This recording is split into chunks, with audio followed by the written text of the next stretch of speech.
Hey everybody, welcome back to Julia's Trucker Cafe how-to channel. As you can see behind me, I'm in my home office with all this coronavirus scare. I decided to take a little bit of time off, so I decided I was going to go ahead and do another cooking video for you. Today we're going to be doing a Insta Pot recipe that my sister, Virg, shout out to her, decided to share with me about making like an Insta Pot spaghetti. So let's get right to it. So these are the ingredients that you're going to need for the Insta Pot, what I call spaghetti or hot dish. You're going to need Crisco, small can of tomato paste, hamburger meat, 2 small cans of diced tomatoes, any kind of spaghetti sauce, and with everything being gone on the shelves, this is what I could find. Pioneer Woman has her own spaghetti sauce. And then I get the panini, I believe, kind of noodles. 2 boxes, or actually a box or 2 of those. So what I'm going to do is unscrew and add some oil to my Insta Pot just to go ahead and cover the bottom of the pot. So I've added the oil and the hamburger meat, and then what I'm going to do is turn on the Insta Pot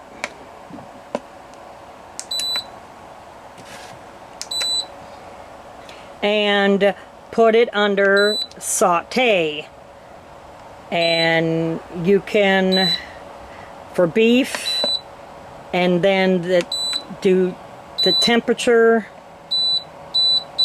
I do it for about 350, and it'll be set for 20 minutes. What I like about my Insta Pot is that you can go ahead and put a lid on the top of it to go ahead and help the meat brown a little bit better. And I like it because it has the 2 vent holes to let the steam out and let everything brown real good. As you can hear, it's really good and sizzling right now. So if you haven't ever browned hamburger meat before and you're new to cooking and trying to cook in your truck, I also can do this recipe in my truck. Like I said, I'm just home right now, taking some time off, and I figured I'd do a video. But you want to get the meat diced up really well, like I'm doing here, to make sure all the surfaces get good and brown. You also want to make sure you use the oil, because I've made this recipe without using the oil, and the hamburger meat stuck to the bottom of the pot when you went to pressure cook it, cooking up the noodles and everything. So I kind of mess recipes up so then I can tell all of you what not to do. So now that this is good and browned, now you can start adding the rest of your ingredients. And what I'm going to do is I'm going to start layering everything. And what I'm going to start with first is the tomato paste, because you want to have liquid on top of the hamburger meat. So I took the can of tomato paste, and it comes out in a big blop.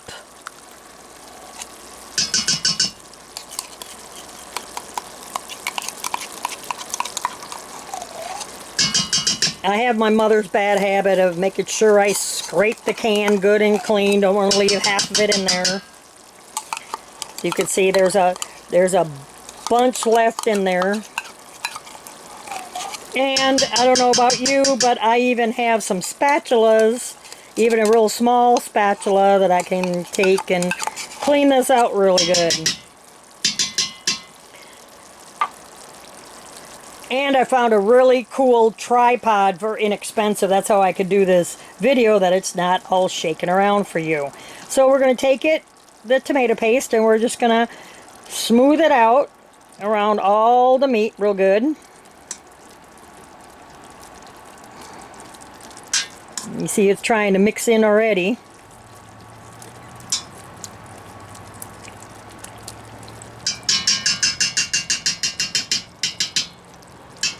And then what we're going to do, and like I said, this is going to be in several different layers. So then what we're going to do is we're going to put 1 can of diced tomatoes. And you could do this a little bit different. So I got the pop top kind. I always like Del Monte because I'm just a farm girl, and Del Monte always had really good vegetables. And juice and all, just pour the whole thing in there, whole can. Just some. And then you're going to smooth that out. The more liquid in this, the better, because then you're still going to pressure cook it with the noodles. So, and you're still going to add some more liquid on top of this, on top of the juice and everything. If you hear stuff falling over, my cat decides I'm in the middle of a video, so she's going to make a bunch of racket. My co-driver. And then you're going to take your panini noodles, or panini noodles, however you pronounce it. I'm really bad at pronouncing stuff. And you're going to layer it. That makes a lot.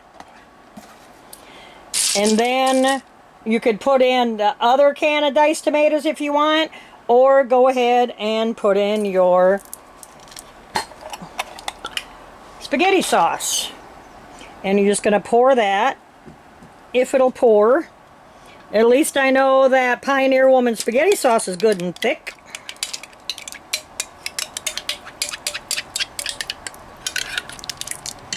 It's like Heinz ketchup. Anybody my age remember Heinz ketchup? I don't even think they have it at restaurants anymore, because it's so thick that when you try to pour it out, it just sits there and it doesn't do anything. Kind of like the Pioneer Woman, only trucking version, huh? Only I'm not a redhead either, as you could see. Alright, so you think that's enough liquid in there. No, it's not, because I made another goof when I did this, and I didn't, and you're going to leave this layered, you're not going to mix it. I did a goof and didn't add any extra water to the recipe, and it ended up, the noodles didn't get quite done. So what we're going to do in my little handy dandy shelf here, you wouldn't believe the places I can hide stuff, let me tell you. You're going to use 4 cups, 4 cups of water added to this that the noodles are going to absorb. So I'm using bottled water. No, I don't get any. That's just the jug. I actually get my 5-gallon bucket from Lowe's when I'm here at my office. So there's one, and just put it all the way around. 2.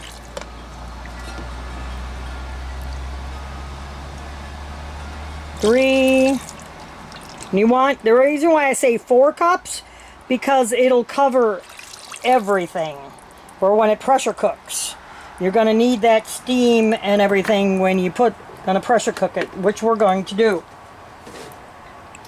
And then you take your lid and you make sure that it's open, and you snap it closed.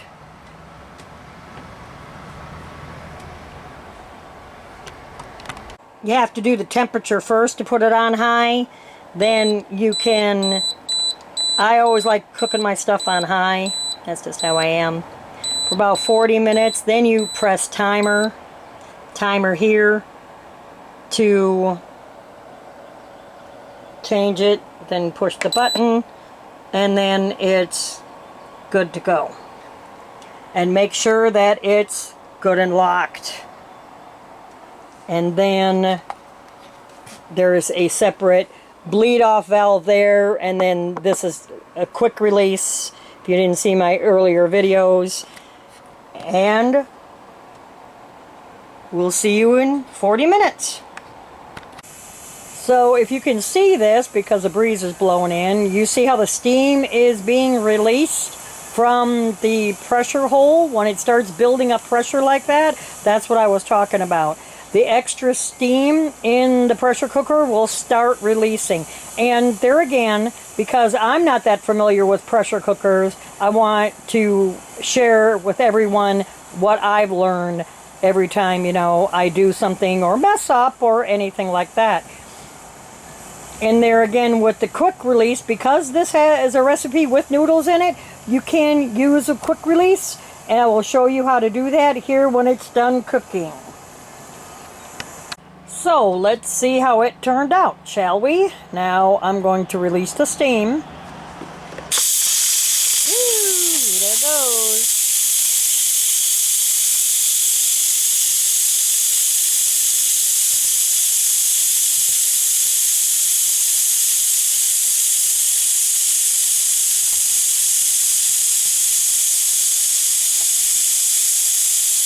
Trying to tighten, lock down the camera a little bit. Yes, I feed my buddy Blue Buffalo Wilderness cat food. I just, like I said, this is a trucking video.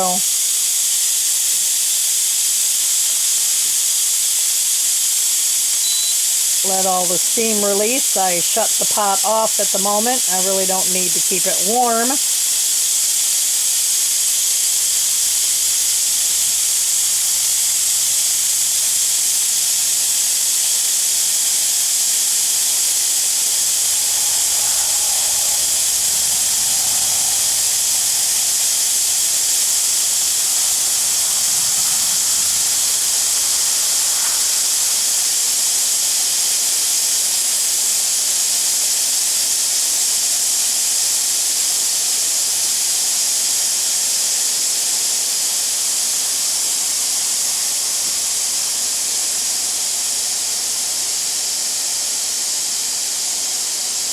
And you want to make sure, again, word of caution, you want to make sure you release all of the steam. This is not like a slow cooker that you can just pop open the lid. This is under pressure and it will explode if you don't release all of the steam. But it is good, not like the old pressure cookers where you had to wait a half a day for the steam to drop down and release on its own, like you would use on the stove. My mother would use. You can, I'm moving the camera back a little bit, sorry. And you can have this quick release, pop open the valve and let it release. And only after the steam completely releases do you open it. And it may get foggy for just a second because there's still going to be a whoosh of steam with it being hot. The ingredients inside the pot are going to be hot. So I want to let that completely release. Alright, and then very carefully, you even want to get best thing to have is a pot holder. Taking one out of my handy dandy microwave stand. Yeah, I wasn't the most prepared for this video, but oh well. So that's released, and you want to take a pot holder and always open it up, twist, open it up away from you. You see all the steam releasing?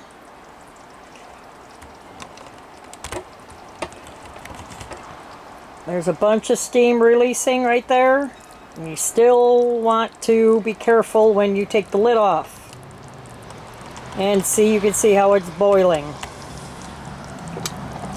I like to shake it, get all that off of there.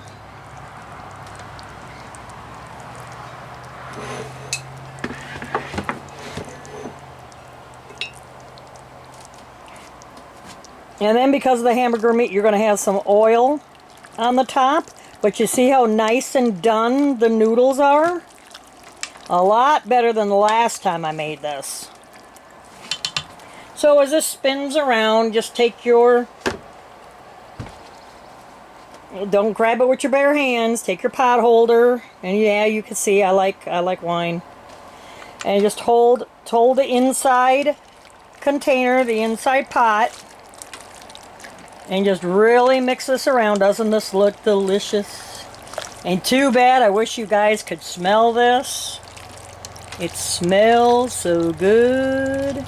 And what I like using about with the spaghetti sauce, that it has everything in it. Now, if you want to, you can add a little bit more oregano to it, or get yourself some Italian seasonings.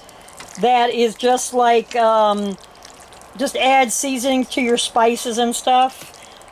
You can add some garlic to this to make it a little bit more Italian-y. I don't eat a lot of bread with driving a truck, but if you like garlic bread, have some garlic bread with it. You can even throw like some mozzarella cheese on this too as a garnish, which is really good. Parmesan cheese, mozzarella cheese. So thank you, Big Sister Virginia, for sharing your recipe with us. I'm sure everybody will appreciate you finding this recipe, and hope all of you enjoy it, and bon appetit.